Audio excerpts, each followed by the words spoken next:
আমি প্রথমেই আমার যারা সামনে শিক্ষার্থীরা রয়েছেন তাদের উদ্দেশ্যেই মূলত আমার বক্তব্য রাখতে চাই। আমি বলবো তাদেরকে যে তোমরাই আগামী দিনের ভবিষ্যৎ, বাংলাদেশের ভবিষ্যৎ। তোমাদের মাধ্যমেই আগামী দিনে যে নতুন বাংলাদেশ, জুলাই অগাস্ট গণ অভ্যুত্থানের মাধ্যমে নতুন বাংলাদেশ গড়ার সুযোগ এসেছে। আমরা আশা রাখি যে তোমাদের মাধ্যমে সেই বাংলাদেশকে আমরা দেখতে পাবো, যেই বাংলাদেশ 1971 সালে মহান মুক্তিযুদ্ধের মাধ্যমে প্রতিষ্ঠা হয়েছিল, একটি গণতান্ত্রিক রাষ্ট্র হিসাবে, যেখানে সকলের কথা বলার অধিকার থাকবে, যেখানে সকলের ভোট দেওয়ার অধিকার থাকবে, সকলের নাগরিক এবং মৌলিক অধিকার রাষ্ট্র নিশ্চিত করবে, যেখানে ন্যায় বিচার সকলের জন্য সমান হবে, কেউ কারোর থেকে বড় নয়, কেউ কারোর থেকে বেশি গুরুত্বপূর্ণ নয়।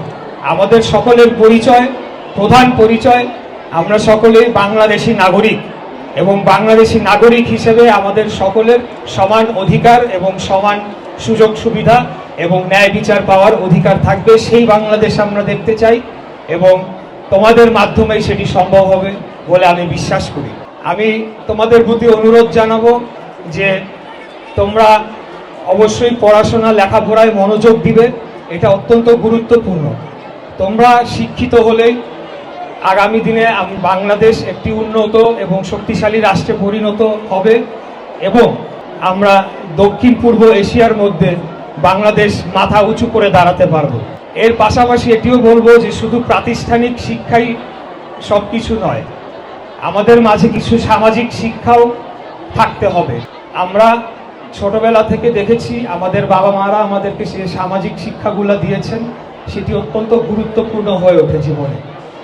আমাদের যারা মুরব্বী রয়েছেন, আমাদের যারা বয়সে বড় রয়েছেন, তাদেরকে সব সময় সম্মান করতে হবে। আমাদের যারা শিক্ষকরা রয়েছেন তারা আমাদের মা বাবার সমতুল্য, তাদেরকে আমাদের সর্বোচ্চ সম্মান দিয়ে তাদের কথাগুলো শুনতে হবে।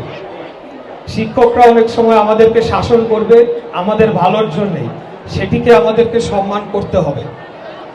এবং সর্বোপরি আমি বলবো নিজেকে একজন গর্বিত বাংলাদেশি হিসেবে নিজের দেশকে ভালোবাসতে হবে, নিজের বাংলাদেশকে সর্বোচ্চ প্রাধান্য দিয়ে নিজের জীবনকে গড়ে তুলতে হবে। আমরা যদি একটি দেশপ্রেমিক জাতি গড়ে তুলতে পারি তাহলে পরে আগামী দিনে বাংলাদেশ রাষ্ট্র মাথা উঁচু করে দাঁড়াতে পারবে এবং বিশ্ব দরবারে একটি উজ্জ্বল নাম হিসেবে, উজ্জ্বল নক্ষত্র হিসেবে তার পরিচিতি লাভ করবে। এবার আমি অভিভাবকদের উদ্দেশ্যে কিছু বলতে চাই। আমি জানি যে অভিভাবকরা আপনারা অত্যন্ত কষ্ট করে আপনাদের সন্তানদেরকে যে শিক্ষা সেটি দেওয়ার জন্য আপনারা পরিশ্রম করে থাকেন। আমি নিজেও দেখেছি আমার মা, আমরা 3 ভাই বোন ছিলাম, তিনি কি পরিশ্রম করেছেন। তিনি নিজের জীবনের অনেক কিছুই ত্যাগ করে দিয়েছেন, অনেক সময় ত্যাগ করে দিয়েছেন, শুধু আমাদেরকে পড়াশোনা করানোর সুবিধাটুকু যাতে তিনি করে দিতে পারেন। সেই জিনিসটা আমি অত্যন্ত গভীর শ্রদ্ধা করি এবং আমি আমাদের যারা ছাত্র ভাইয়েরা ও বোনেরা রয়েছে তাদেরকেও বলবো যে মা বাবার এই কষ্টটা সেইটা অবশ্যই মূল্যায়ন করতে হবে এবং সেটিকে শ্রদ্ধা করতে হবে। আমাদের মা বাবা, আমাদের যারা অভিভাবক, তাদের যে শ্রম, এই শ্রম কিন্তু আমাদেরকে মানুষের মতো মানুষ হিসেবে গড়ে তুলতে আগামী দিনে সাহায্য করবে। সর্বোপরি আমি এই শিক্ষা প্রতিষ্ঠানের যারা শিক্ষকরা রয়েছেন তাদেরকে বলবো যে জুলাই অগাস্টের পরবর্তী যে পরিস্থিতি তৈরি হয়েছে, রাজনৈতিক প্রেক্ষাপট যে পরিবর্তন হয়েছে, সেই ক্ষেত্রে এই স্কুলটাকে আপনারা স্থিতিশীল রাখতে এবং তার কার্যক্রমকে স্বাভাবিকভাবে এগিয়ে নেওয়ার জন্য আপনারা যে নিরলস পরিশ্রম করেছেন সেটার জন্য অবশ্যই আপনারা ধন্যবাদ পাওয়ার যোগ্য। আমি একটু আমাদের দলের বিষয়ে বলতে চাই। আপনারা জানেন যে আমি বাংলাদেশ জাতীয়তাবাদী দল বিএনপির মনোনীত ঢাকা দক্ষিণ থেকে মেয়র প্রার্থী ছিলাম এবং আমি আন্তর্জাতিক কমিটির একজন সদস্য। আমাদের নেতা দেশনায়ক জনাব তারেক রহমান তিনি 31 দফার কর্মসূচি ঘোষণা করেছেন আমাদের দলের পক্ষ থেকে।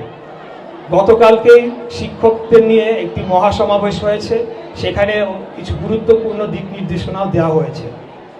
আগামী দিনে যদি বাংলাদেশ জাতীয়তাবাদী দল একটি সুষ্ঠু সঠিক নির্বাচনে জনগণের ভোট পেয়ে যদি রাষ্ট্র ক্ষমতায় আসে, তাহলে শিক্ষাক্ষেত্রকে এবং শিক্ষাঙ্গনকে সর্বোচ্চ গুরুত্ব দেওয়া হবে।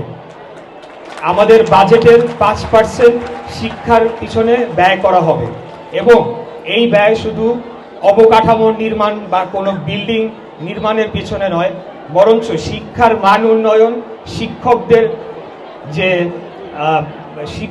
যে ট্রেনিং এবং আমাদের যে কারিকুলাম, সমস্ত কিছু শিক্ষার সমস্ত মান উন্নয়নের জন্য এই কাজগুলো, এই পরিকল্পনাগুলো হাতে নেওয়া হবে। তো আমি আর বক্তব্য দীর্ঘায়িত করব না। আমি আবারও আপনাদের প্রতি শুভকামনা জানিয়ে আজকে আপনারা অত্যন্ত সুন্দর একটি অনুষ্ঠানের আয়োজন করেছেন। এই অনুষ্ঠানে আমি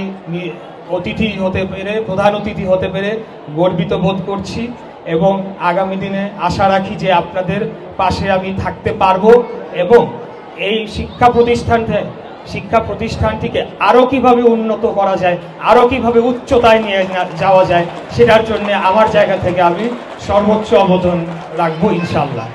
এই বলে আজকে আপনাদেরকে ধন্যবাদ জানিয়ে আমার বক্তব্য শেষ করে আপনাদের থেকে বিদায় নিচ্ছি। খোদা হাফেজ। বাংলাদেশ জিন্দাবাদ।